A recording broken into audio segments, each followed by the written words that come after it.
Estamos iniciando mais um episódio do podcast por Canoas.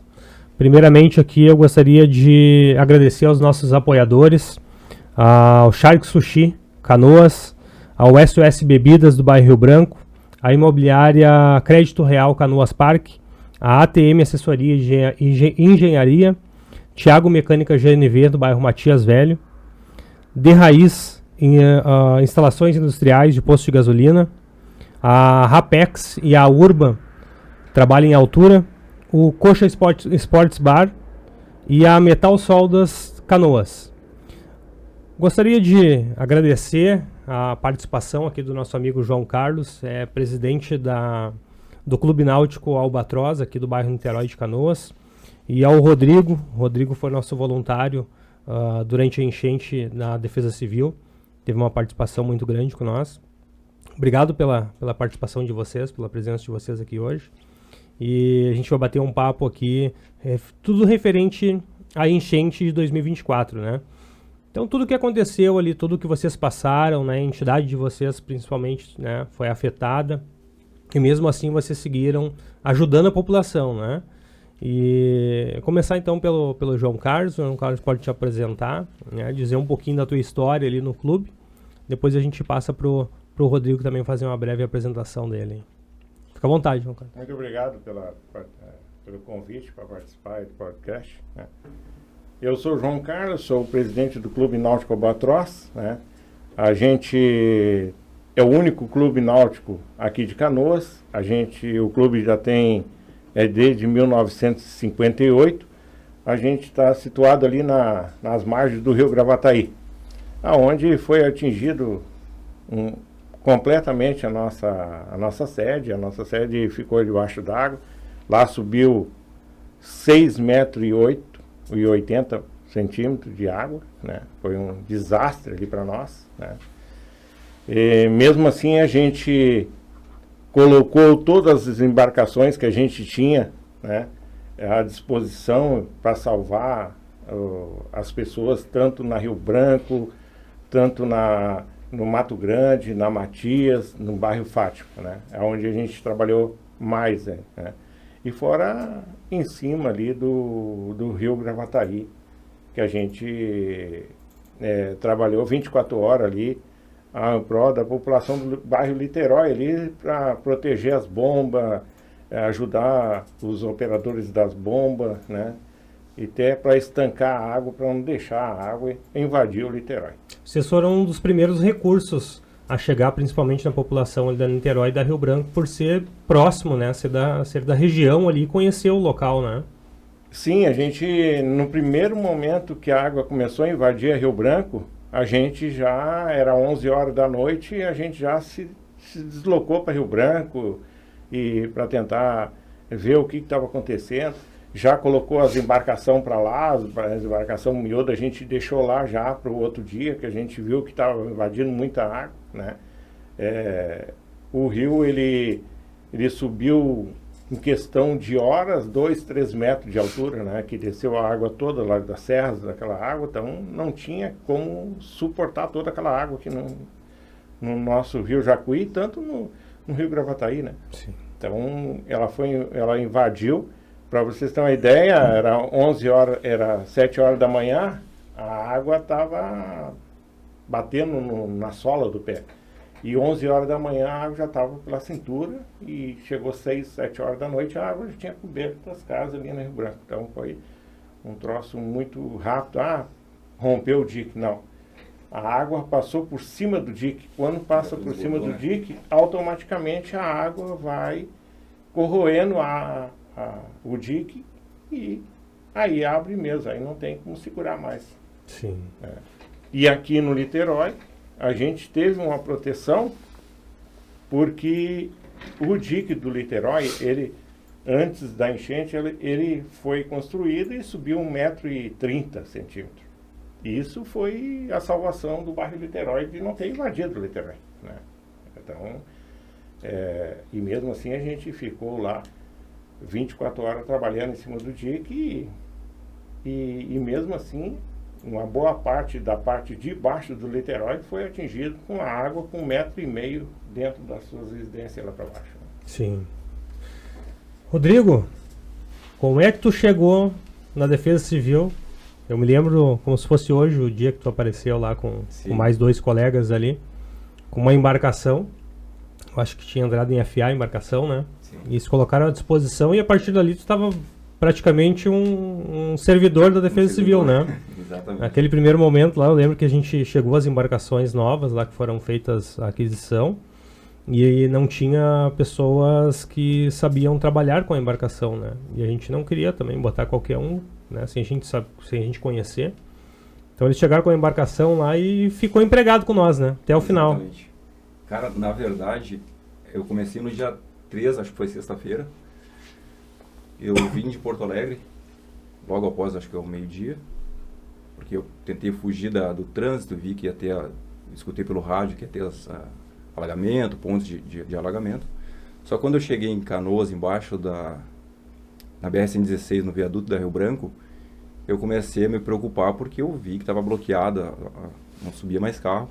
E do lado de lá também estava a guarda, a defesa, alguns bombeiros, né? E o pessoal estava subindo com um barco ali. E eu pensei, tem alguma coisa muito grave. De imediato me desloquei direto para minha casa, peguei alguns equipamentos e fui para a Defesa Civil. Nisso entro em contato direto com meu irmão e ele com os outros 2 amigos também, que moram em Porto Alegre. Disse para ele, cara, tô indo para a Defesa Civil, te aviso, vou te avisando como é que tá a situação e a gente se encontra lá. Cheguei na Defesa Civil, falei, me apresentei. Na época, acho que era o Marcelo que estava por ali. Isso, o diretor Marcelo. Diretor. Não me recordo, agora tinha mais a equipe. O pessoal já estava todo mundo de prontidão ali, se organizando. E eles falaram, não, a gente precisa de toda ajuda, é bem-vinda. Então eu disse, tá, vou aguardar a equipe chegar, a gente vai se equipar e vocês levam nós para onde estiver aqui, onde estão precisando de demanda. Nisso, meu irmão chegou com os equipamentos, com o long, a gente se vestiu ali. E aí a gente entrou na caçamba de uma das caminhonetes da Defesa Civil e levaram nós para o bairro Fátima, porque não tinha efetivo, não tinha pessoal ali. E ali a gente começou às 6 horas da tarde. Com um barco...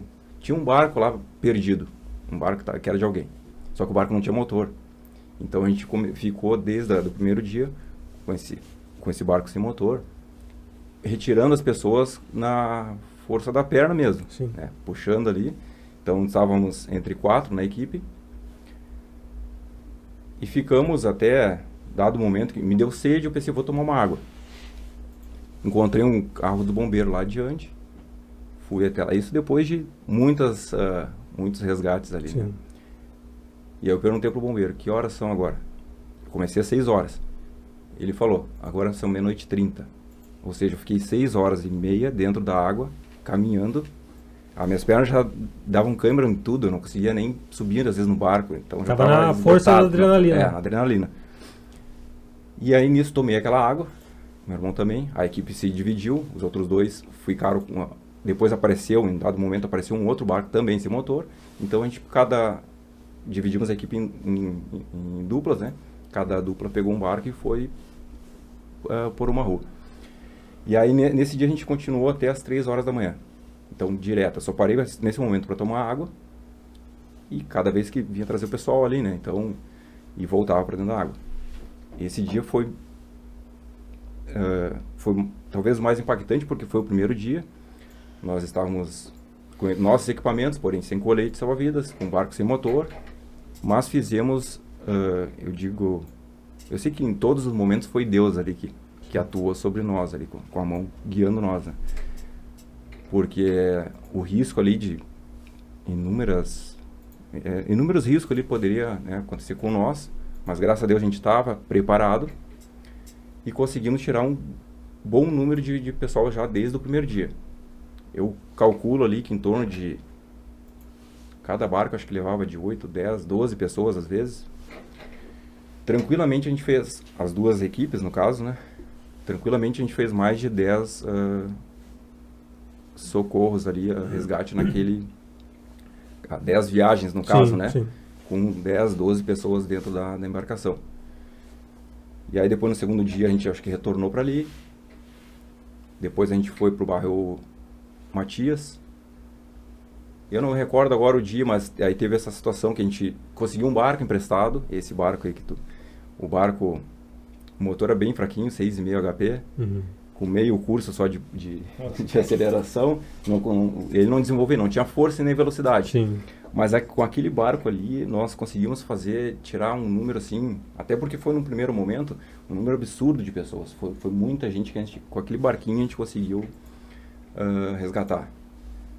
E ali também foi Deus de novo, né? Porque no momento que aquele barco estragou, a Defesa Civil apareceu com os outros 6 barcos. E aí aconteceu a situação que não tinha os pilotos. De imediato já me prontifiquei, assumi o comando de um dos barcos. E ali a gente foi, desse dia, acho que se eu não me engano, a gente foi pro Matias, né? Isso, isso. Matias ou Rio Branco. Tinha uma equipe, se eu não me engano, era da Bahia, né? Que tava junto. Daí essa equipe da Bahia, eles... Também uns dias depois eles vieram com nós. E aí a minha equipe ali acabou, que eu fiquei sozinho, teve alguns dias que eu estava sozinho. E eu acabei formando a equipe com esse pessoal. E aí eles ajudaram. Também o pessoal de Santa Catarina também ajudou ali. Sim. O cabo... Me fugiu o nome agora. É o pessoal lá de Bombinhas, da Defesa Civil, o Leandro. São João Batista. Isso, o Leandro, eu fiquei com o Leandro e o Adair, o cabo Adair da Polícia Militar. Isso mesmo. Eles ali foram de extrema... Tava dividido, né? Uma parte da equipe deles estava contigo e uma parte ficou comigo, e outra ficou contigo, né? Ficou uma menina lá e mais o PJ lá, isso, JP, alguma coisa assim. E eles ficaram comigo daí no bairro Rio Branco, né? Exatamente. Então foi tudo muito dinâmico. Aí, volta e meia eu venho pensando, lembrando as cenas, as situações, né? Então a gente não teria nem tempo para descrever, para contar toda a história aqui, né? Mas claro que alguma coisa a gente... Outras também não tem nem como foram dias, traduzir isso. Então, foram dias tensos, né? Nossa, muito. Foi muito estresse, né, cara? Muito estresse. Quem estava ajudando e as pessoas gritando por socorro e tal. Sim. E a gente com os barcos cheios, né? E não tinha como tu salvar todo mundo aí tu entrava em desespero também, porque via as pessoas gritando, pedindo socorro. E aí tu tinha que escolher quem ia conseguir salvar, né? Analisar e ver, E ali a gente, principalmente na Matias. Na Matias a gente pegou uma reta e ia lá embaixo, nas últimas ruas lá embaixo, para trazer o pessoal para cima. E os barcos vinham tudo lotado e aí as pessoas ficavam gritando, bota mais um, não tinha como. Sim. E aí tu entrava no desespero. A pessoa que estava salvando entrava e a gente tinha que ter um controle emocional muito forte para tentar, né? E era aquela pressão de helicóptero, tudo em cima do cara, né? E as pessoas em cima dos prédios gritando, né? Então, mas mesmo assim, a gente botou 20 barcos, né? Ali na Matias, no Fátima e no Mato Grande. Eu comecei a puxar, salvar gente lá debaixo do Mato Grande, porque foi os primeiros a ligar para nós e os pessoal gritava pedindo para nós ir para o Mato Grande. A gente foi para o Mato Grande, era 6 horas, 5 horas da manhã. O Sinos botou água no primeiro momento. E aí depois a gente pegou e aí cortemos lá por baixo, lá pelo rio lá por baixo e se mandou para Matias. Aí foi puxado, a Matias era... E quanto mais para baixo, né, principalmente na Matias, né, que tem uma extensão ali daquelas ruas, são muito compridas, né? Muito compridas. E teve um dia que a gente precisava chegar lá perto da escola Thiago Virt, lá no final da Matias. A gente levou mais de 1 hora ali do ponto onde tinha montado o QG ali, né, o centro operacional ali com o pessoal do Corpo de Bombeiros de Santa Catarina, bem na frente do Carrefour ali.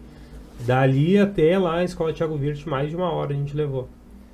E lá a ida quando a gente descia, as ruas estavam cheias de carro embaixo, nós tínhamos que ter os controles com as embarcações para não tombar, e virava barcos no meio do caminho com pessoas, e a gente tinha que abortar o salvamento ali das pessoas para salvar as pessoas que estavam na água e se afogando e tal, mas... E isso acabava demorando ainda mais o resgate. Sim. Tu já estava indo para fazer. Mas gente com pessoas com pandemia de frio, pegava muito frio, né? Senhores de idade e tal. deficiente físico, foi terrível, mas... E o senhor já tinha vivenciado alguma situação parecida, assim, o senhor que lida com, né, com a questão da marina, embarcação? Não, aqui no Rio Grande do Sul a gente não... Agora em São Paulo já tinha vivenciado lá por causa das enchentes e tal, né?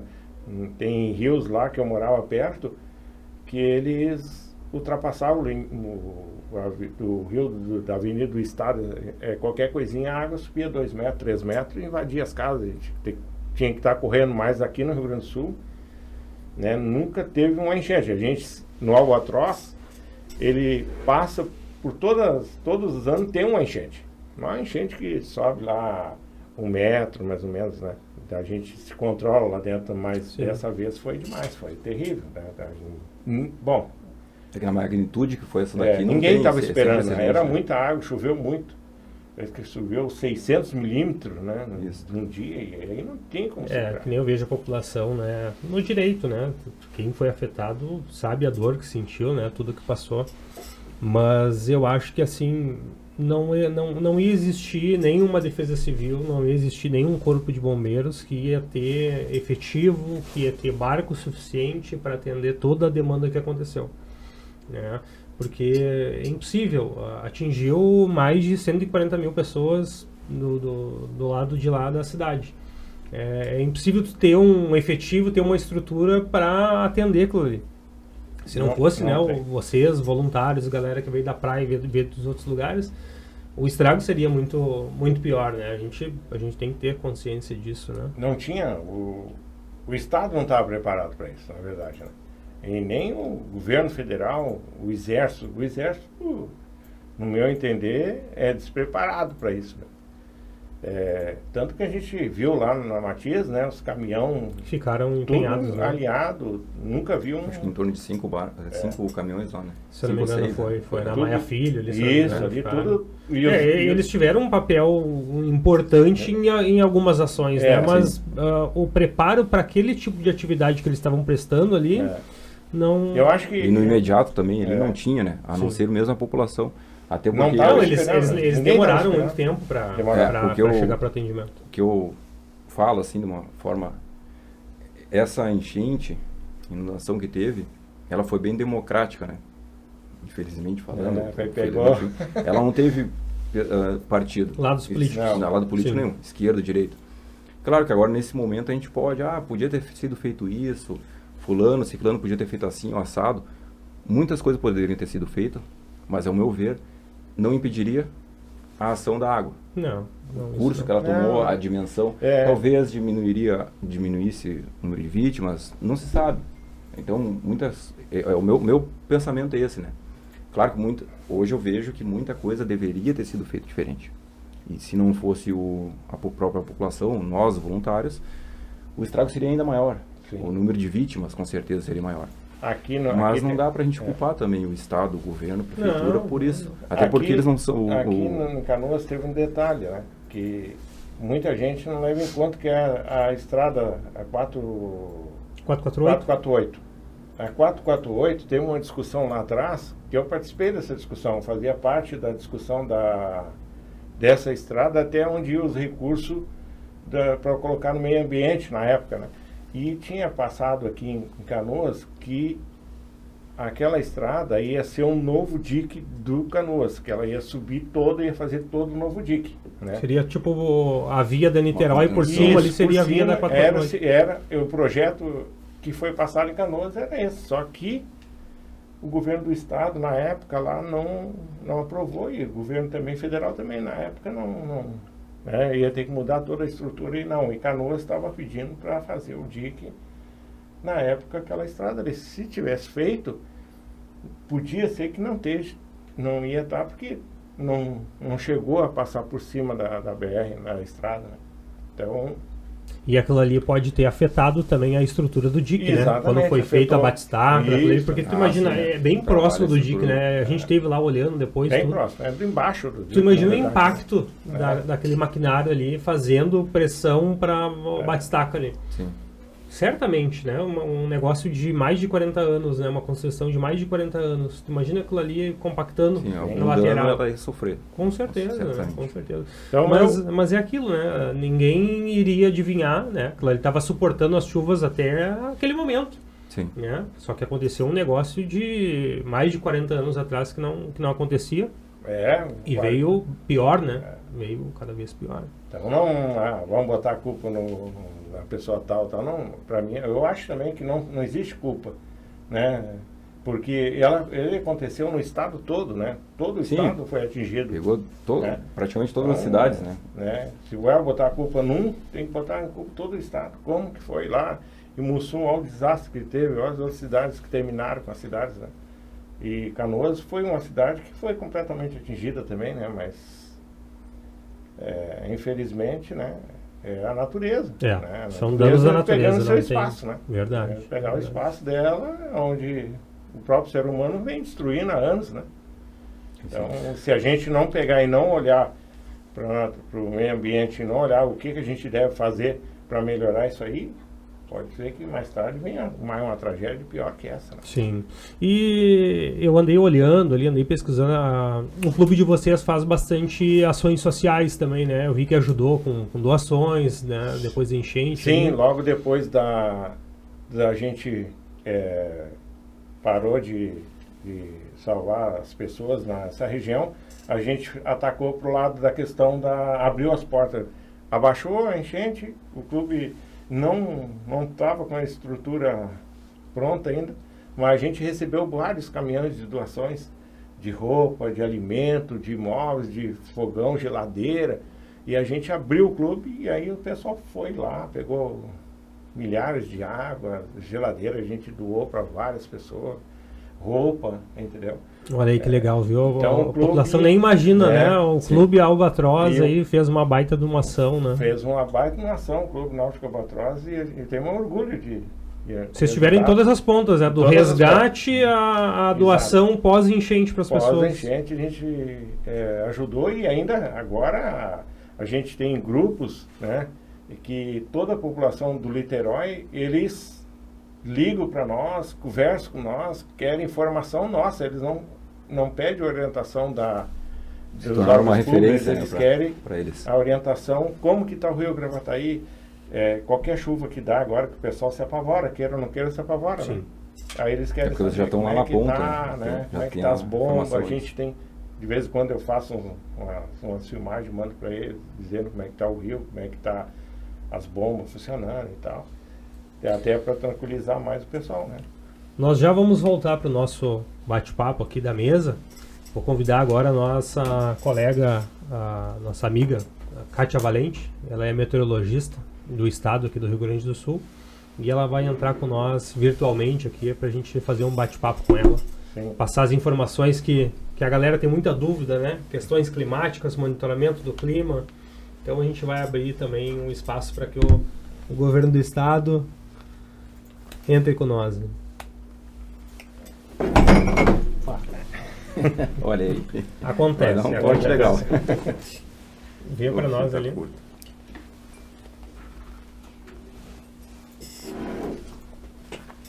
Boa noite, Kátia, tudo bem? Boa noite, tudo bem? Tudo bem por aí? Boa noite a todos. Boa noite. Só dar uma ajeitadinha aqui.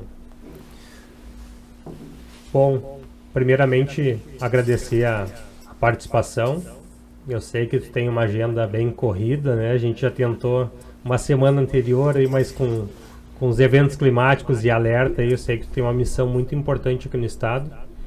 Então, gostaria de agradecer por essa participação. Vou pedir que tu possa se apresentar para o pessoal. E depois pode apresentar para nós como é que funciona a estrutura de monitoramento do clima do estado, né? Quais são os avanços que o estado está tendo no monitoramento climático. Isso é uma das coisas que a população se preocupa muito, né? De como é feito o monitoramento climático aqui, principalmente da região metropolitana, né? Boa noite. Claro, com certeza. Então, como você colocou, né, o trabalho, um dos trabalhos que eu exercito hoje é a coordenação ali do Centro de Monitoramento da Defesa Civil do Estado do Rio Grande do Sul. Até pouco tempo atrás, nós estávamos ligados à SEMA, a Secretaria de Meio Ambiente e Infraestrutura, mas houve uma readequação de tudo ao longo desses últimos meses, né? E agora o monitoramento está dentro, fisicamente e também contratualmente, como a gente fala, né? Dentro da Defesa Civil do Rio Grande do Sul. Então, na verdade, assim, ó, eu sou meteorologista há muitos e muitos anos, tenho bastante tempo aí já de casa nessa questão de tempo, de clima, né? E bastante... Tinha um foco há muito tempo atrás, o meu foco era principalmente na agricultura, depois passei um foco bastante grande em mídia, né, na forma de comunicação, que é extremamente importante, isso é um dos tópicos talvez mais importante, né, que está se vislumbrando nesse momento, porque não basta a gente informar, a gente tem que saber informar a população, né, em especial. E também estou à frente, então, do centro de monitoramento ali da equipe. Como é que funciona hoje, né? Na realidade, assim, é uma empresa privada, né, que trabalha lá dentro. Então, todos os meteorologistas e hidrólogos que tem hoje dentro do centro de monitoramento são contratados através da empresa Climatempo, né? Então, de tempos em tempos há...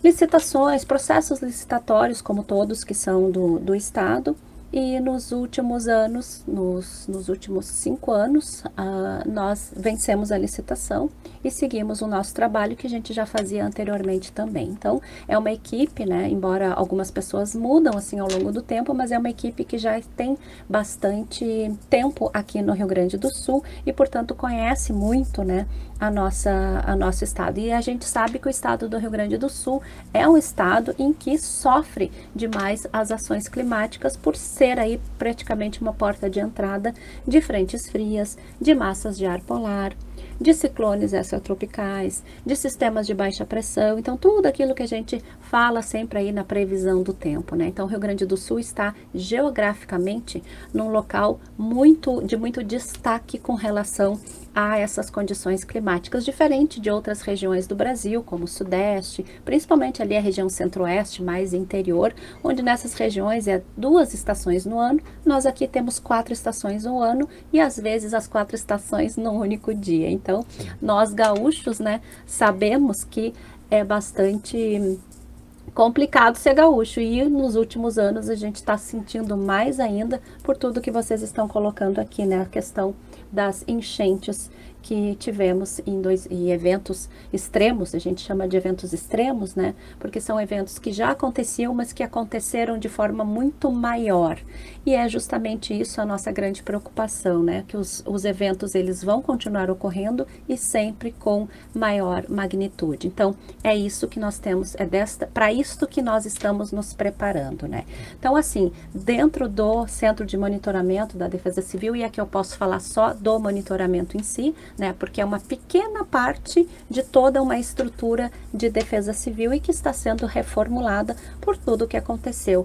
Já estava sendo reformulada lá no início, antes do evento lá de setembro, né, e depois mais ainda quando tivemos mais aquele evento extremo em novembro e depois o que concatenou tudo isso que aconteceu, que foi o evento de maio, na verdade entre abril e maio, né? Então a Defesa Civil hoje no Centro de Monitoramento, nós hoje estamos com 10 profissionais, são meteorologistas e hidrólogos, eles trabalham 24 horas, 7 dias por semana, fazendo o monitoramento do tempo. Então isso é bastante importante, esse tipo de conversa que a gente está tendo aqui, para que as pessoas entendam como funciona, né? Muitas vezes assim, aí vamos falar das coisas mais práticas para a gente sair um pouco daquela teoria, né? Sim. Então assim, no lado prático, o que acontece hoje? Se faz a previsão do tempo, no momento em que o meteorologista e o hidrólogo, porque o hidrólogo normalmente ele trabalha logo após o meteorologista, e por que a gente brinca assim, né? Ali na sala de monitoramento a gente brinca, agora o trabalho é com vocês. Por quê? Porque a chuva acontece primeiro, para depois ter a resposta hidrológica, né? Ou não, ou a chuva não acontece e a resposta hidrológica é uma estiagem, uma seca extrema, que também foram eventos que nós passamos há pouquíssimo tempo atrás, né? Se a gente for pensar antes desses eventos extremos que tivemos em 23, 24, a gente estava com 3 anos de estiagem aqui no Rio Grande do Sul e que, embora não traga essas condições de mais rápidas de resposta de defesa civil, né, como no caso de enchentes e inundações, mas são eventos tão drásticos quanto, porque são capazes de quebrar o estado em termos de porque nós somos um estado agrícola, né? Sim. Então a gente sabe que isso é um problema bastante grave também no Rio Grande do Sul. Às vezes, por causa desses últimos eventos, a gente foca muito no excesso de chuva, mas a gente sabe que a falta de chuva é tão grave quanto, né? Mas é uma questão mais silenciosa, leva mais tempo para que a gente tenha a real noção daquilo que está acontecendo, né? Mas assim, então, esses meteorologistas hidrólogos, eles estão lá dentro do centro de monitoramento, dentro da Defesa Civil do Estado, e monitoram 24 horas por dia, então 7 dias por semana. E aí, por exemplo, o que está acontecendo hoje, vou dar um exemplo agora bem, o que vai acontecer, e até aproveitando aqui para falar, né, o que acontece, né? E a gente entende que por tudo que aconteceu, a população fica extremamente sensível, né? Mas o que nos deixa assim extremamente angustiados é que, embora a gente entende muito, porque nós também sofremos, nossas famílias sofreram, amigos sofreram, todo mundo sofreu, né? Não teve quem não tenha sido atingido de uma forma ou de outra por esses eventos extremos. Mas as pessoas se aproveitam para trazer informações que não são corretas. O que está acontecendo nesse momento? Né? Está rolando por aí informações de que vamos ter, que tem previsão de chuvas extremas para a semana que vem, que nós podemos ter novas enchentes e tal. Isso não é a realidade, né? E é exatamente esse o nosso papel lá dentro, é fazer o monitoramento, ver a previsão e informar a população. Mas a gente tem que informar de uma forma extremamente eficaz, né? Então, muitas vezes, pessoal, quando a gente faz um boletim, quando a gente vai lá gravar um vídeo, né, para a população, nós não estamos trazendo pânico, nós não queremos gerar nenhum tipo de problema, a gente quer apenas que a população saiba do que vai acontecer e que ela possa, de alguma maneira, se preparar para isso. Como aqui os colegas comentaram, né, nenhum estado estava preparado para o que aconteceu. E se disser que sim, não é verdade. A gente sabe que não estava preparado, até porque foi algo extremo mesmo, né? Mas agora o estado sabe que tem que estar preparado e ele está se preparando. Então, assim, é como vocês falaram, nem tudo a gente vai conseguir resolver, a gente não vai fazer parar de chover se estiver chovendo muito, a gente também não vai conseguir que chova se não tem previsão de chuva, então a gente não consegue mudar isso, mas a gente pode sim se preparar para isso. E o primeiro passo para isso é o trabalho que é feito dentro do monitoramento. Momento que se faz a previsão do tempo e a gente observa, olha, vai ter uma situação que vai acontecer daqui uns dias, que é o que está previsto agora. A gente está num momento de tempo bem seco e extremamente frio. As pessoas estão passando frio, tem muita gente passando frio, tem muito morador de rua. Então o Estado tem que se preocupar com esta condição. Porém, lá dentro do monitoramento, a gente já está vendo, olha, semana que vem, sábado e domingo, vai vir uma frente fria, ela vai trazer chuva. Entre o outono e o inverno, os principais sistemas que atuam são esses. A frente fria traz a chuva e atrás dessa frente fria vem a massa de ar frio que derruba a temperatura. Basicamente é isso. Bom, para a semana que vem, então, nós vamos ter esta frente fria passando e ela vai ficar mais sobre o estado, mais tempo. Nós vamos ter uma semana de umidade no estado e uma semana em que nós podemos ter algumas chuvas eventualmente fortes em alguns pontos, mas em nenhum momento, nós vamos ter um evento como o que aconteceu. Em nenhum momento nós estamos com previsão e nós não estamos preocupados com previsão de que vai ter uma enchente, uma inundação.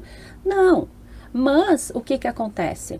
Tem pessoas que parece que sentem prazer em divulgar esse tipo de informação, né? Então, em vez da gente estar lá trabalhando e olhando e vendo e verificando, né? A gente tem que se preocupar em desmistificar, desmentir aquilo que está rolando, porque é incrível, pessoal. Que dá mais trabalho, né? Os nossos avisos, eles não correm rápido como corre uma informação como essa. Nossa, vai ter uma inundação. Isso vai para todo mundo. É impressionante como é que pode uma coisa dessas, né? E isso não é de hoje.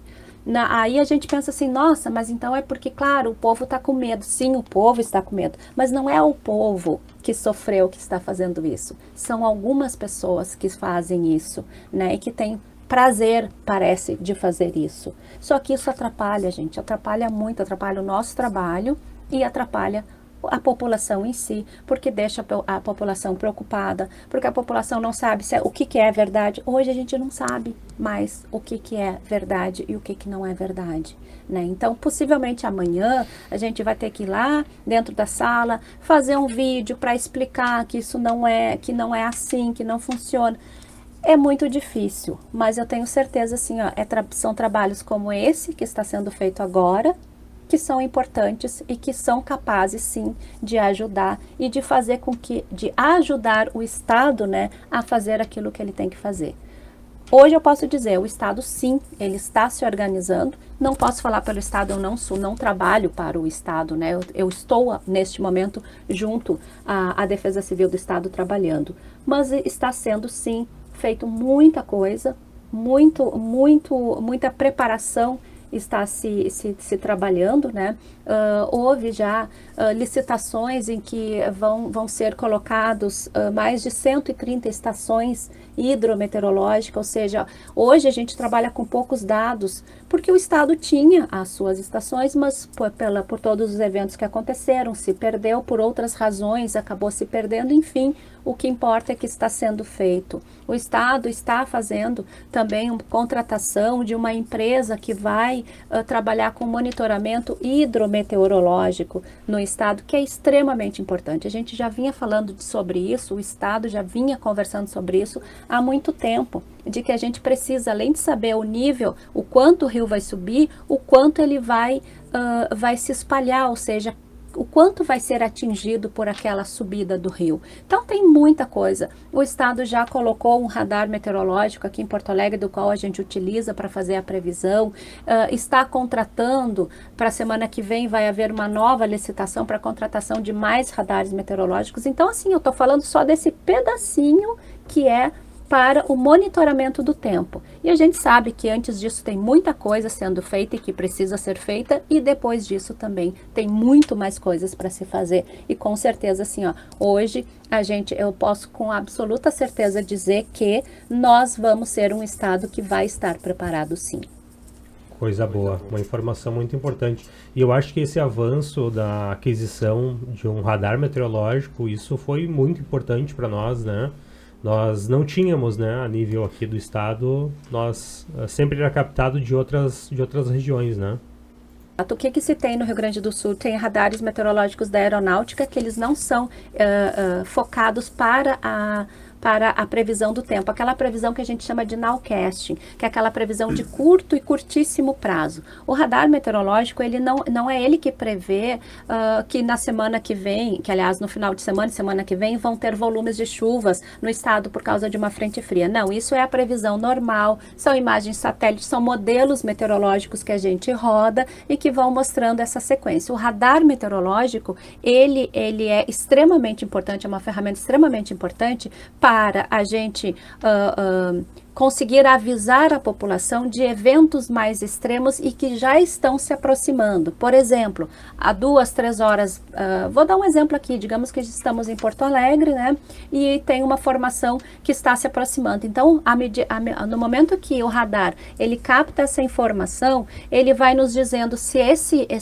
essa formação, seja lá uma linha de instabilidade, alguma coisa assim, está se aproximando, quanto tempo ele vai levar, se tem chuva forte, se tem vento, se tem granizo. Então, esta é a utilidade do radar, que é de extrema importância. Por quê? Porque imagina, né? E digamos que seja 6 horas da tarde, todo mundo está saindo do trabalho, criança saindo da escola, Então, se a Defesa Civil, através do radar meteorológico, envia um alerta dizendo, olha, nas próximas 2 horas tem previsão de descargas elétricas, de ventos intensos, as pessoas elas vão estar avisadas para não saírem para a rua naquele momento. Então, assim, o radar meteorológico não é para fazer previsão para os próximos dias. O radar meteorológico é justamente para proteger a população no curto período de tempo em que está se prevendo uma tempestade ou um vento intenso ou alguma coisa que possa vir e trazer transtornos, né, ou até risco de vida à população. Então, assim,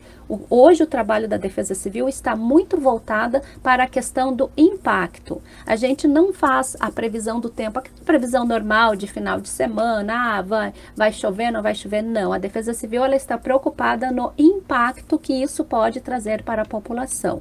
Então, no momento em que a gente envia um aviso ou um alerta, é porque aquela previsão do tempo, ela já se tornou um evento que pode trazer algum tipo de resposta para a população. Então, a preocupação é essa, é o que vai acontecer lá com a população, é o que vai acontecer para quem possa estar desprotegido. Então, é para isso que são enviados os alertas da Defesa Civil. Existem alertas de 6 horas, ok? Mas a gente faz como se fosse um aviso, olha, estamos avisando que nas próximas 6 horas pode acontecer isso. Mas no momento que você, no seu celular, recebe o alerta dizendo, nas próximas 2 horas vai acontecer isso, tem que levar em conta.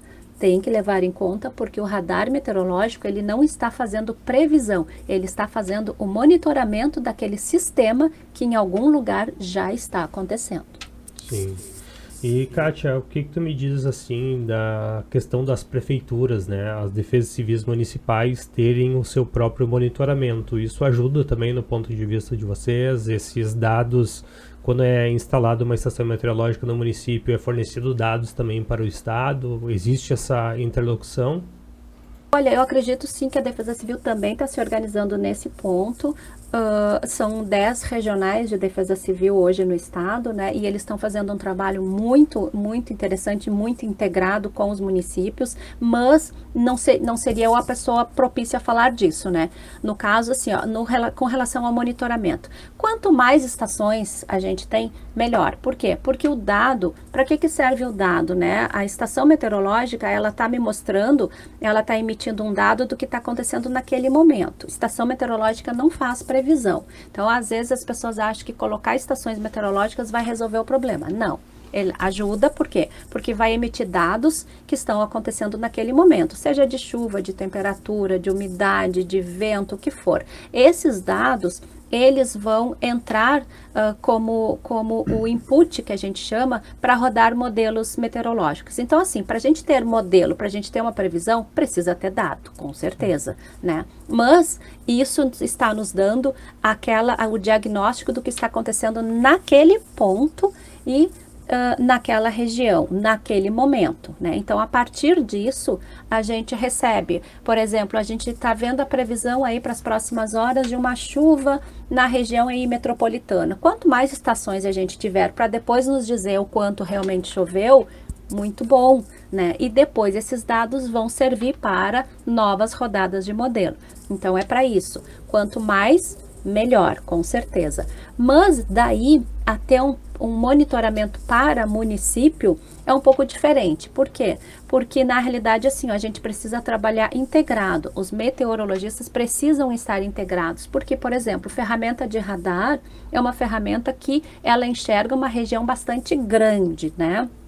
Então, não necessariamente as prefeituras todas vão ter radar, porque é uma ferramenta é um instrumento extremamente caro, né? Então, não tem como. Mas eu acredito muito, assim, na colaboração, né, entre a prefeitura e o estado. No momento em que a prefeitura tem o dado, ela pode entregar o dado para o estado, em contrapartida, o estado entrega a previsão do tempo, que vai ser muito mais, vai ter muito mais acurácia, no caso, né, porque vai estar recebendo aquele dado daquela região.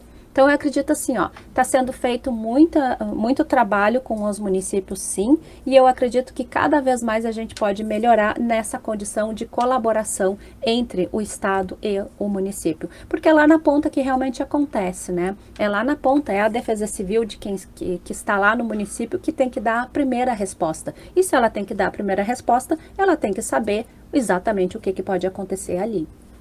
Ó, isso aí é bom, os prefeitos, vice-prefeitos e coordenadores de defesa civil municipal, é um investimento alto, né? A gente sabe que são equipamentos caros, mas que isso traz um retorno mega positivo, né? E inclusive em parceria aí com o Estado. Linígrafo também, né? Que nem no nosso caso da cidade de Canoas aqui, nós somos cercados por rios. Nós tínhamos linígrafo em apenas um rio, né? Então não tinha como monitorar em tempo real, não tinha como ter esse monitoramento, né? Então isso são coisas que a partir de agora os municípios devem aderir, né? Esse tipo de monitoramento. Sem dúvida nenhuma, é de extrema importância, porque realmente durante o período das enchentes, né, nós tínhamos pouquíssimos dados, ou seja, a gente tinha previsão, a gente rodava a previsão, a gente via que o volume de chuva ia seguir, que a chuva ia seguir. Nós tivemos vários dias uma frente fria parada sobre o Rio Grande do Sul, foi isso que alimentou, né, aquela condição toda de chuva, mas ao mesmo tempo, em vários pontos a gente não tinha dado nenhum, nós estávamos completamente no escuro. Então, nós sabíamos assim, o rio vai continuar subindo, mas a gente não tinha como medir o quanto ele já estava subindo, né, em vários pontos, ou seja, não adianta medir só num ponto ou no outro, né, a gente tem que ter um monitoramento, e é exatamente isso que o Estado contratou e que vai já, eu acredito assim, que nessas próximas semanas já começa a instalação desses equipamentos, né? E à medida em que vai instalando, já vamos tendo o retorno, ou seja, a gente já começa a montar aí todo um banco de dados, uma estrutura, né, para fazer esse tipo de monitoramento. Mas sem esses equipamentos é muito difícil, porque aí a gente só faz a previsão, a tendência, mas você não consegue fazer o monitoramento em tempo real, que é o mais importante, porque a previsão aponta 300 milímetros de chuva, por exemplo, né? A gente sabe historicamente que um rio pode se comportar desta forma, porém não é em toda a extensão do rio, então a gente tem que entender como é que está se comportando o rio naquele momento. Sim.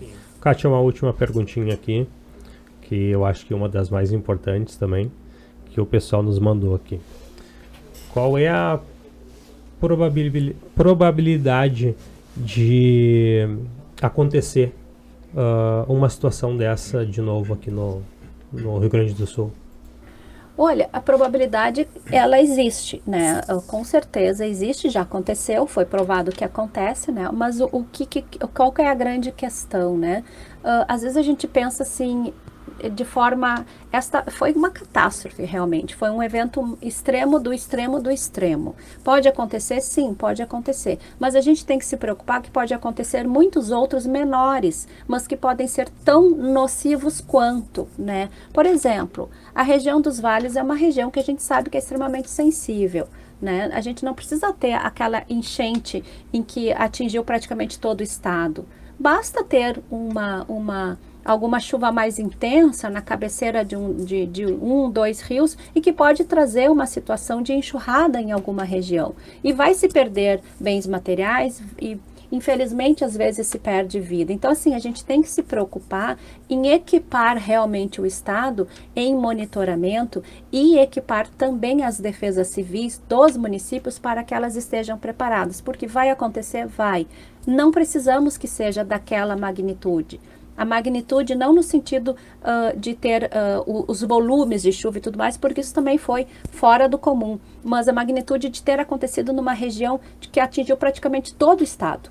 A gente não precisa disso, mas 2, 3 eventos, como os que aconteceram em setembro, em novembro, que atingiu apenas uma região do estado, mas foi catastrófico de qualquer forma. E isso vai voltar a acontecer. Isso a gente não tem a menor dúvida. Vai acontecer. Vão acontecer eventos de inundações? Vão. De enxurradas? Vão. De ventos extremamente fortes, que são aquelas microexplosões, tornados, tudo isso vai continuar acontecendo. A questão é, a gente precisa se preparar, a gente precisa preparar um estado resiliente, a gente precisa estar preparado, monitorando isso e, principalmente, a gente precisa muito fazer com que a população entenda aquilo que a gente está avisando ou alertando. Para mim, esse é o ponto mais importante, né? A população precisa saber e ela também precisa saber o que fazer, né? No momento em que for avisada de algum evento. Perfeito. Kátia Valente, meteorologista do empresa Clima Tempo, né? Trabalha com a Defesa Civil do Estado, sala de situação. Te agradeço pela participação, trouxe um tema muito importante e a gente deixa o nosso podcast de portas abertas quando tiver algum aviso meteorológico, quiser compartilhar com a população aqui também, vai ser sempre bem-vinda. Com certeza, eu que agradeço o espaço, muito obrigada, um abraço aí para o pessoal que estava aí junto com você e agradeço o convite, estou sempre aberta, sempre que for necessário estaremos por aqui. Tá certo, muito obrigado, Kátia, até mais. Pode ir. Olha só, ela colocou, não sei se ela colocou uma questão ali das réguas, né, onde estão controlando os rios e tal, da altura do rio, né. Tem um em Guaíba, uma em Gravataí, né, e aqui em Canoas, onde tinha no nosso rio Gravataí, o governo desativou ela um mês antes da enchente. E isso é grave, né? E por que isso? Porque é questão de custo, entendeu? É só questão de custo. Era uma régua digital? Não, a régua controlada pelo... A gente controlava ela dia a dia e os monitoradores de Porto Alegre vinham até Gravataí, no rio Gravataí ali, e monitoravam junto com nós. Essa estação, ela fica instalada dentro do Clube Náutico Albatroz. Né? Mas é uma estação com um sensor. Da ANA, é a ANA a nível nacional, nacional, né? E eles desativaram essa régua que a gente controlava e eles controlavam um mês antes da enchente. E para nós isso aí foi batido muito, a prefeitura de Canoas foi até o local, a gente colocou a régua, né? Uma das réguas principal, né? Para monitorar o rio Gravataí, ela está desativada. Vou tentar buscar essa informação aí para a gente ter conhecimento. E outra questão que ela coloca ali é a questão, o que a gente tem que ver é sobre a questão das bacias dos rios. Hoje, com toda essa enchente que desceu lá de cima, ela assoreou os rios. Eu já vou adiantar para o pessoal aqui que nós vamos ter uma pauta muito importante também com o pessoal do Instituto de Pesquisas Hídricas do Estado, o pessoal da URGS. A gente está agendando com eles aí para tratar um tema muito importante que é a questão dos assoreamentos dos rios. Porque tem muita informação e desinformação, né? Então a gente vai trazer eles aqui para eles explicarem para nós. Que a gente que roda o rio, né, a gente está sempre no Rio Jacuí, Rio Gravataí, Rio dos Sinos, Rio Caí, né? A gente sentiu esse assoreamento dos rios. E no próprio rio nosso, basta ventar um vento sul, o rio sobe além do normal que subia antigamente. Represa mais rápido, né? Mais rápido, porque a água não tem onde expandir, né? Então isso é uma grande preocupação que as autoridades têm que se preocupar com isso. Por que a gente é do sul e tem que ter o vento sul e prejudica nós, né? Era para ser nosso parceiro, né? Prejudica nós. É o que mais prejudica. Essa era uma forma de nós fazer um monitoramento na região do Paquetá também. Se desse vento sul, a gente sabia que a água ia voltar. E o vento também, na época da enchente, foi também o que contribuiu para represar a água, né, mano? Segurar ela aqui em cima, né? Pessoal, estamos indo para os nossos encaminhamentos finais aqui. Gostaria de fazer uma pergunta para cada um de vocês. O que vocês carregam de bagagem positiva da enchente de 2024? Puder fazer uma releasezinha aí nos minutinhos para a gente... Bom, o sofrimento que a gente teve no local, a estresse, isso aí foi tudo um aprendizado, que levou a nós a aprender como é que salvava as pessoas, o sentimento das pessoas, né? O Clube Náutico Albatroz, ele abriu para várias outras questões, né? A gente sentiu o calor das pessoas que mais sofreu na pele, né? A minha mãe também sofreu, né? Perdeu tudo na Rio Branco, morava na Rio Branco, né? Quase todos, né? A gente teve sofrimento. Então, isso foi uma grande experiência para nós. E a gente, claro que graças a Deus nunca vai acontecer, mas a gente não sabe e a gente está mais preparado aí para qualquer eventualidade que der aqui no estado do Rio Grande do Sul, né? De ajudar, de procurar ajudar o próximo. É isso que a gente tem que pensar daqui para frente, né? E o Clube Náutico Albatroz está aí com as portas abertas aí, né? Nós vamos fazer uma visita pro senhor lá e eu Isso, preciso atender, apertar sua mão tá? porque vocês fizeram um baita trabalho. Obrigado. E foram fundamentais Uhum. mesmo. Foram E fundamentais. a gente está aí para ajudar aí a população canoense. Né? Muito obrigado. Para que der e vier. Muito Tá bom? obrigado.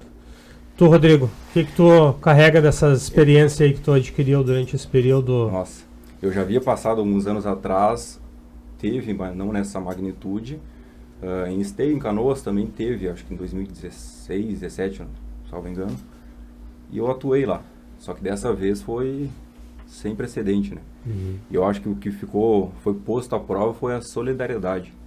E o povo gaúcho, brasileiro, inclusive internacional, de outros Sim. países, né? Argentina, eles passaram com honras, né? Conseguiram ajudar, todo mundo se colocou, teve uma empatia ali, solidarizou com as pessoas que estavam lá mesmo, né? Conseguiram fazer do jeito que puderam, certo ou errado, mas conseguiram salvar o maior número possível de pessoas. Sim. Haja visto que, certamente, eles não estando ali, provavelmente seria maior essa. Então, eu acho que o povo em si está de parabéns, apesar de toda a situação. E eu acho que com isso serve o aprendizado, inclusive para a gente estar preparado para uma possível futura situação dessa, né? E eu também estarei, espero em nome de Jesus, estar apto a poder ajudar mais uma vez. Assim, porque eu sei que se eu precisar de ajuda, eu gostaria que alguém pudesse me ajudar também. Então, também me coloco à disposição do povo, de Canoas principalmente, que é a cidade onde eu moro, né? Tá certo, que nem tu disse, né? Independente da política, né? Nem eu digo, eu fui coordenador da Defesa Civil de Canoas, hoje não estou na atual gestão, mas é dentro da instituição governamental ali, é uma das unidades que, se acontecer alguma coisa, o Igor vai estar lá como voluntário, sabe? Vai estar lá, independente de quem tiver e aquilo. Sim.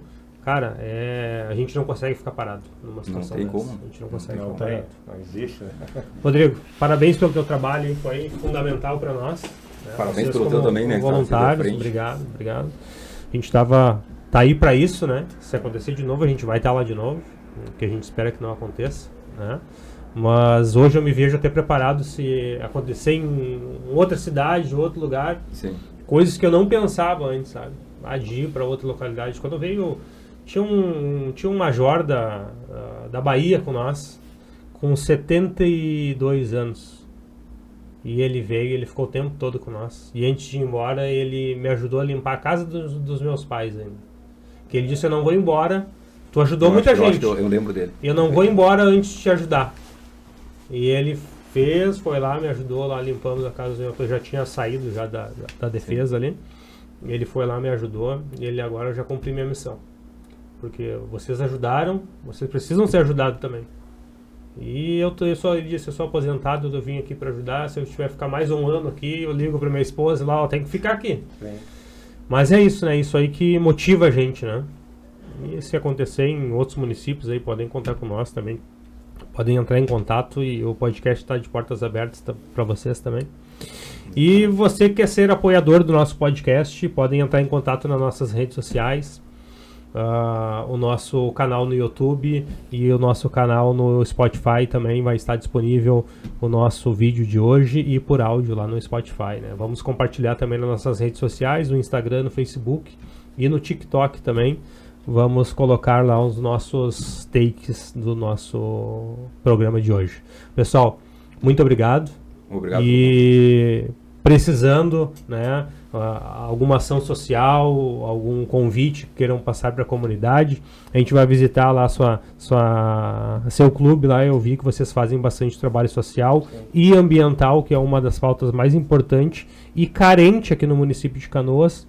A gente nunca teve tão carente com pautas ambientais que nem a gente está passando hoje, né? A gente tem questão de reestrutura de diques, a gente tem a limpeza de rios, a gente tem limpeza de bueiros, limpeza de ruas, que a gente nota que a população não está contente. Então a gente tem que dar a voz para a população, né? Também compartilhar suas ideias. E é um ponto que a gente sabe que vai levar tempo para que tudo volte ao normal em Canoas. E a gente não quer perder, né, amigos, vizinhos, tem muita gente querendo ir embora de Canoas, né? Então a gente tem que trazer um momento de união para todo mundo aí compartilhar ideias. Pessoal, muito obrigado. Ficamos por aqui e voltamos na próxima quinta-feira.